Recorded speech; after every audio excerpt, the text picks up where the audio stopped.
Hello and welcome back to another episode of the Crooked Hour podcast. I believe this is episode 7 or 6. But today we're going to be breaking down our picks for UFC Vegas 79. But before that, we're going to be recapping UFC 277. I'm having me drink of water as always. If you have anything to drink, take a drink because we're in for a little bit of a journey here. Sometimes it's beer, sometimes it's orange juice, sometimes it's coffee, and then sometimes it's just water, baby. Like, you got to be healthy. You got to drink your water, you know. So last week, I'm going to get this up on the screen. Last week, we had a decent weekend, you know. Wasn't the best, wasn't the worst. We got up $14, which is 2.34 units, which we needed. It was a good card too. Solid card. I enjoyed it. Very good. Very nice. I'm going over the fights first off. One of my picks was Brandon Moreno over Kai Kara France. So I was pretty confident the whole way through until the third round, and then he got Moreno on the ground. I was a bit nervous, and then he kept fighting reckless, but then Moreno started to come back again. Even before he landed that body kick, everybody was saying he was losing that whole third round, but I disagree. I thought he came back and started to really put it on Kai towards the end, and then he landed that body kick and just sealed the deal. I just thought he was going to be better overall, quicker, better striking. Kai's good, but I feel like he's going to be in that similar spot to a Robert Whittaker, a Colby Covington. He's good, but he's not quite top tier. He's not quite Figgy and Moreno level, and that's how I feel about Kai Kara France. Next up, Don'Tale Mayes against Hamdi Abdullahab. Abdullahab brought the power. I can't hate there, you know. Abdullahab did what he had to do, and he got the win. Don'Tale Mayes was doing very questionable stuff, throwing high kicks and crazy body kicks when he should have just been using his boxing fundamentals. He hurt Hamdi with his boxing fundamentals. And the thing that annoys me most is Hamdi was on him. He got a chance to get up for the last 30 seconds, and he just kind of stood there, didn't really go in for anything. And it's just get you exhausted, but this is your chance to win. I don't know. That was just a little bit frustrating. Ji-Young Kim versus Jocelyn Edwards. I'm not gonna lie. Didn't watch this fight. I missed it. I missed the first two fights on the card. I missed it. I missed Orion and Blood Diamond too, but I went back and rewatched it a little bit. But yeah, missed Ji-Young Kim, but I heard that she just couldn't find the mark. Ryan Cochet got the win like I expected. Let's go. He got Blood Diamond down, grinded it out like I thought. Blood Diamond had him in a bit of trouble in the second round. Cochet didn't put on as good as performances as he had before, but he's saying release Orion Cochet because of his performance. But if you see his performances before that, they were pretty good. I feel like he could have got Mike Mathethi, aka Blood Diamond, out of there if he showed up that night. If he showed up the best of his ability like he has in the past, I feel like he could have got it done. Yeah, he could have got it done. And I was wrong in my how to bet both ways. I said under 2.5. I also said Cochet by TKO or parlay piece, which parlay piece was correct, but under 2.5 wasn't, so I apologise. Honestly thought that would hit. I thought either Blood Diamond's going to get him out of there or Cochet's going to get him out of there. After that, we had Ankalaev with the win. Ankalaev doing what he does best. Just keeping Anthony Smith on the outside. I even think if that knee injury didn't happen, Anthony Smith would have lost. Maybe not by TKO, but by decision. But yeah, his knee broke or something, his leg broke, something like that, and then Ankalaev just got on top of him and got him out of there, which I didn't expect. I actually expected maybe Ankalaev third round TKO, if anything, which might have happened, but I do think if that didn't happen to Anthony Smith. It probably would have went to a decision, and Ankalaev by unanimous decision. Alright, next up, Adam Fugget versus Michael Morales. Morales won, but Adam looked pretty good. That was a good showing from Adam, you know. Wasn't completely one-sided, which I respect. Moreno, that hit. So, the other parlay, sorry, I'm going through it a bit quick. Koshe, Ankalaev was a parlay. It hit. Got 0.99 unit profit, so pretty much a unit profit off that. Adam Fugget, I had Morales and Moreno to win. Got 0.50 units off that one. Next up, Amanda Nunes versus Juliana Pena over 2.5 rounds. Hit. I was sweating this one a little bit when Juliana Pena kept getting dropped. I was like, oh my god. But it went the whole full 5 rounds, which was a surprise.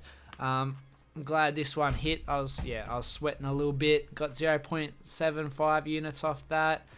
Derek Lewis versus Sergey Pavlovich, not to start round 1. I actually had doesn't leave the first round, and it hit. Let's go. So yeah, we're up 2.34 units off that one, and then just to recap, Dana White Contender Series. Matthew wins by TKO sub, lost. Cortez Acosta wins by TKO 1. Joff wins by TKO sub, wins. So yeah, that's it for that recap. I just want to quickly get past that, and now we can move on to the picks for this week. Alright, so I've got a lot more picks this week than I did last week. And we're going to go over them. I got a lot of parlays. I got 4 parlays in total. 3 props, 3 picks. So let's go over the picks first, straight up, out of the bat. We've got Ariana Lipski, 1 unit. Why did I pick Ariana Lipski? I just think she's the better striker and grappler. But more because Priscilla Cachoeira, she just gets hit a lot, and her only key to victory is by power, and I think Lipski can keep it on the outside, pick her apart, and maybe get it to the ground if she has to. She has a nice ground game. Cachoeira has pretty much 0 ground game, maybe 1% ground game if you wanted to give her that. She just has to look out for the power, and she'll get this done, I believe. The better striker, better grappler, better overall. It's just that power. Next up, Brogan Walker, which is actually a dog pick, and she's actually my dog of the week. If you want to check that out, join my Discord, link in description. You get to see pick of the week, dog of the week, and you get to see all these together. So if you forget them, you can just go to the Discord, check my locked in picks, and go, damn, that's what he's picking. So yeah. Brogan Walker, I just think she's tough and has more experience. It's like a 50-50 fight. I'd maybe even edge this to Brogan Walker, and since she's a dog in this fight, I think she's at 2.08 or something. She's paying something like that. Yeah, so for that, I can't not take her. I'd give her the advantage in this matchup. I just think, she's tougher, better experience. Yeah, I just feel like it's a close fight. So I am picking the dog in this matchup. Now, this one's one a lot of you guys are going to be questioning. I've listened to a few different people, and nobody has said pick Muhammad Usman. They're all saying stay away from Muhammad Usman. But I have this little thing inside of me that's been saying pick him. And if I didn't pick him and he wins, I would be kicking myself over it. But I actually do have some reasons why I think he would win. I'm just going to say, probably don't tail me on this one. But just hear me out here. Usman is bigger. He's the brother of Kamaru Usman. I know it doesn't really mean much, but he is the brother of Kamaru Usman. He's going to have a 3-inch reach advantage here and a 2-inch height advantage. One thing was saying that they're both identical in reach, but then one was saying that Usman's got the 2-inch height advantage, and from what I've seen, it does look like Usman's a bigger fighter, so I'm just going to say he does have the 2-inch height advantage. He's a pretty good wrestler, sloppy striker. His opponent, I'm just going to say, is better all around. He's better all around, but Usman is naturally bigger guy, I feel like he's going to be a lot heavier on the night, and he's going to have that inch advantage, that reach advantage and that height advantage. And I feel like if he just gets it to the ground here and there, grinds it out on the ground, he could get this win. And for what he's paying like 3.0 or something crazy like that. Actually, I'm going to quickly check. Muhammad Usman, 3.11. I mean, that's crazy. When honestly, I just think if he gets this to the ground, he could grind it out there and get the win. But, you know, it's a hard one because his opponent is better overall. Like, speed advantage, technique advantage, pretty close on the ground. Muhammad Usman's just bigger and a wrestler. Think like Cyril Gane, Francis Ngannou, you know. Cyril Gane's better overall striker. But, you know, Francis had that little bit of ground advantage and he's the bigger guy. So he just took Cyril Gane down and grinded it out there. And I could just see Usman doing that, you know. I could see him doing that. I don't know if Kamaru Usman's going to be in his corner. But if he is, that's some good advice and good, like, mental advantage that he's going to have having a champion in his corner. But yeah, maybe don't tail me on that one. Okay, next up, we're going to go to the props. Prop picks. I got Hill wins in round 1, 2, or 3, 1 unit on this. Yeah, so if you've seen my How to Bet Both Ways on Hill versus Thiago Santos, I recommend watching that because I break down the fight in a lot more detail than I will here. But I said pick him in rounds 1 or 2, which is still pretty good, you know, still pretty good. But I just thought I'd take off the extra bit of money and add the third round, just because you never know. Thiago is a durable guy with a nice defense. I could see this maybe going to the third round. I doubt it, but just to be safe, I wanted to add that third round in here just because you never know. You never know what can happen. But on top of that, as you can see, I also sprinkled Hill wins by KO in round 1. So, you know, if it does happen, if he does hit it in round 1, we get that extra bit of money. But if it doesn't happen, well, nothing to really sweat. It's only a little bit of money. And if they both hit, you know, we're cheering. We are cheering. So this pretty much covers everything besides, like, round 2. Like, if it does happen in round 2, yeah, we don't get the round 1. And we could have just did rounds 1 or 2, but, yeah, you never know. You never know. I feel like the power of Hill will be a problem for Thiago here. Yeah, if you want to listen to it more in detail, check out me How to Bet Both Ways. But yeah, basically, Hill's got more power. Hill is aggressive. Thiago hasn't been looking the same since the John Jones fight. He waits a lot more.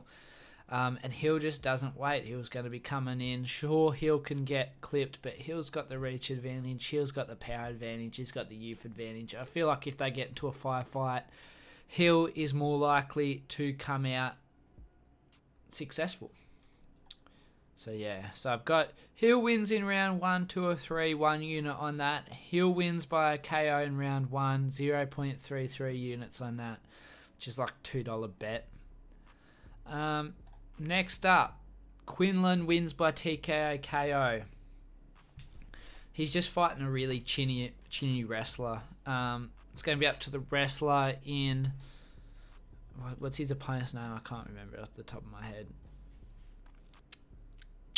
Jason Witt. Yeah, it's going to be up to Jason Witt to close that distance and get the takedown.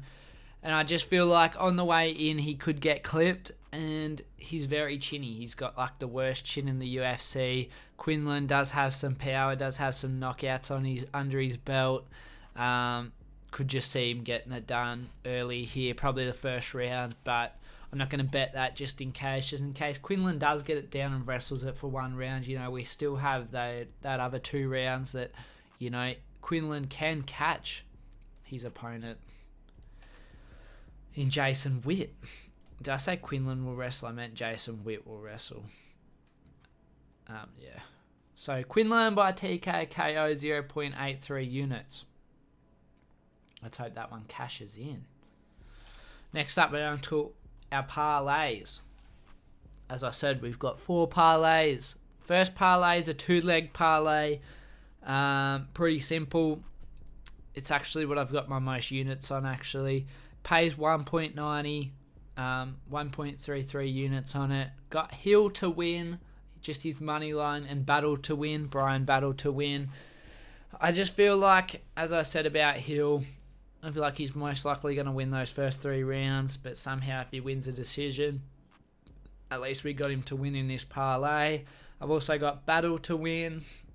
I just feel like Battle's got the advantage here. He's got the ground advantage, and he's got a slight striking advantage. I feel like he's looked really good in his Gore fight versus a power puncher. He played it smart on the outside and kind of picked him apart nicely.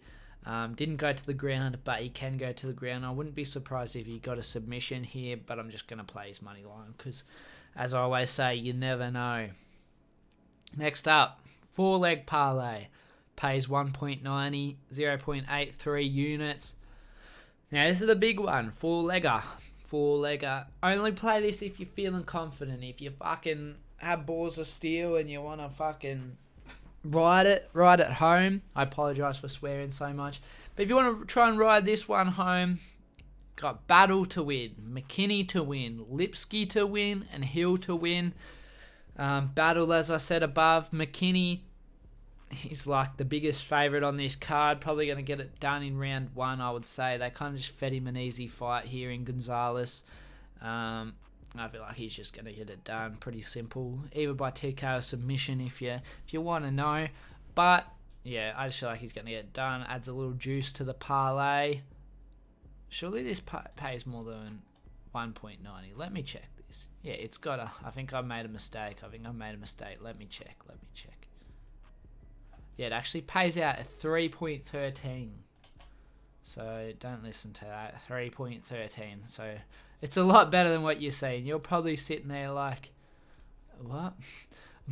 Only pays out 1.90. But yeah, it pays out at 3.13. I just fix that up on the Discord. So if you're on there and want to see the odds, shameless plug, it's on there. So yeah. 4-leg parlay to recap. Battle, McKinney, Lipsky, Hill, or to win. Pays out at 3.13, 0.83 units on that bad boy. That could hit too. Battle, a little bit sweaty, could lose, but most likely going to win. McKinney, more than likely going to win. Lipsky, kind of close. She's just got to watch out for that power and she'll win. Hill to win. He's just got to play it smart and get him out of there. Get Tiago out of there. Next up, 3-leg parlay pays 2.05. I've got 0.5 units on this one. This is a fight does not go the distance parlay. If I was smarter, I would have actually just mixed these in with to win, but I put them all together. So maybe don't tail me on this one or maybe do, but maybe don't, and maybe just take these and chuck them in other parlays if you want. But yeah, 3-leg parlay pays 2.05, and I got 0.5 units on it. But these are all the fights that I will be surprised if they go the distance, so I am pretty confident in this parlay. Witt Quinlan doesn't go the distance. As I said before, I feel like I'm just banking on Quinlan gets him out of there.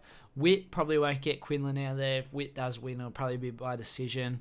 But I'm banking on Quinlan to get him out of here, as I said above. McKinney Gonzalez doesn't go the distance. Yeah, McKinney is be killed or get killed. If he doesn't get Gonzalez out of there, Gonzalez will most likely get him out of there. But I'd be surprised if McKinney doesn't get Gonzalez out of there in the very first round. And last up, Sakai vs Spivak. Fight doesn't go the distance. 2 heavyweights. Most of the time, their fights don't go the distance. If their fights do go the distance, it's usually because they're fighting somebody who does go the distance. So they both fight very aggressively. One of them's not going the distance. Spivak has a nice ground game, and when he gets it to the ground, he doesn't mess around. He ground and pounds or chases a submission. Usually it's ground and pounds. And Sakai, he's got a nice Muay Thai style, and he looks for the TKO or KO all the time as well. So that's that parlay. We've got Whit Quinlan doesn't go the distance, McKinney Gonzalez doesn't go the distance, and Sakai Spivak doesn't go the distance. Pays out at 2.05, 5 units on that bad boy. Last up, very last up, 2-leg parlay pays 2.49. Got 0.58 units on this one. Now this one, if you go on my Bet MMA page, which I'll have linked down below so you can like see it. I don't know if you just want to see it on that, but I recommend checking out my Discord. I do. It's pretty dead, but you know, we need members. We need members. 2-leg parlay pays 2.49. Yeah, I said that. So yeah, I couldn't get one of these props on it, so I added a different one. I don't know if I'm meant to be doing that, but I added 2 of them and then just put less units because I don't want it to hit and then I don't get anything. You know what I mean? Like, I don't want it to hit and then nothing shows up on my Bet MMA page. So, I mean, yeah. So we've got McKinney wins by TKO KO sub. As I said, I'd be surprised if McKinney doesn't get the finish in this fight. And yeah, I'd be surprised if it goes to a decision. But yeah, McKinney's most likely going to win. I feel like it's likely he gets a sub, more likely he gets a TKO, but he can get that sub. He's got a mean ground game, and Gonzalez gets subbed. Now, this one's an interesting one. Lipski, Adriana, I don't know. Lipski, 60 plus strikes landed. Now, this is not significant strikes landed. This is just strikes landed in her last fight. Bear with me. I'm going to get it up because I want to get the exact stat. Yeah. But, yeah, she landed... Actually, I think I can remember off the top of my head. She landed about 120 strikes or something in her last fight. Before that, she didn't land 60 plus strikes because she got finished, but they were against good opponents. Yeah, last time out, she landed 100 something strikes. In this fight, Zombie Girl gets hit. She does get hit. That's her main thing. Gets hit, then lands a big power punch and wins. But even if she does that, say it's the second round, I'll be pretty confident towards the end of the second round, Lipski will have landed 60 strikes. And if she doesn't, it's probably because she's got KO'd or has took Zombie Girl to the ground and submitted her. But as long as it stays on the feet, I can see Lipski landing a lot of strikes. 60 plus strikes isn't a lot. Maybe you want to juice it up to 80. I could see that happening as well. But 60 just to be safe. Maybe, yeah, it does get to the third round and she's landed 60 strikes and then she takes her down and finishes her, or just finishes her on the feet. Or maybe she gets KO'd, but I doubt it. So, yeah, Lipski 60 plus strikes landed. Then we got Hill wins by TKO, KO, or decision in that parlay. Yeah, I don't see Hill getting a sub. He never has. I've seen him try for a sub against Popik and it didn't look the prettiest. Yeah, so I feel like most likely TKO, KO, but just to be safe for this parlay, got him all by or decision. So that's my final parlay. So that is everything. Yeah, don't tail everything. If I had to say my picks, which I'm most confident about, I would probably go... My straight picks, I'd probably say pretty confident against Lipski unless she gets caught. I'm going to say probably about 80% confident for that. Brogan Walker, as I said, 50-50. I'd maybe even give it 60 to Brogan Walker. 60% chance she wins. Muhammad Usman, probably like 35% chance he wins, but he is a big dog, and as I said, he could probably just get it to the ground and grind it out, and I would not be surprised. Prop picks, Hill wins in round 1, 2, or 3. Pretty confident. I'd probably say 80%. I'd even say 90%, you know. I just can't see Thiago Santos handling that power. If Jamil Hill fights how he has been fighting, I can't see Thiago handling that power, man. And the way Hill throws his shots from a distance and like manages to just scoot out of the way when he needs to, I could just see him tagging Santos. I could. So I'm going to go 90% confidence in that prop. If it hits the 4th round, I'm going to be very surprised. Hill wins by TKO round 1. Let's just say 50-50. I actually do think it's 50-50. 50% chance that Santos gets finished in that first round. That might sound stupid, but maybe I'm just hyping Hill up too much. But I could just see that happen. I really could. 50-50 chance. It's a dangerous round for Santos. If I was betting on Santos, I would be sweating that first round. Quinlan wins by TKO KO. Probably 60% chance. Actually, 60, maybe 70. 70% chance he gets it done. The chin of his opponent. I keep forgetting his opponent's name, although I've said it a million times. Jason Witt. Jason Witt's chin is just trash. And Quinlan might just find that mark. 70% chance for that one. Okay, parlays. I'm just going to go parlays as a whole. This parlay, pretty confident, probably 70%. Just a little bit nervous about Battle, but he should get it done. This parlay, as I said, a little bit nervous about Battle. McKinney should get it done. A little bit nervous again about Lipsky.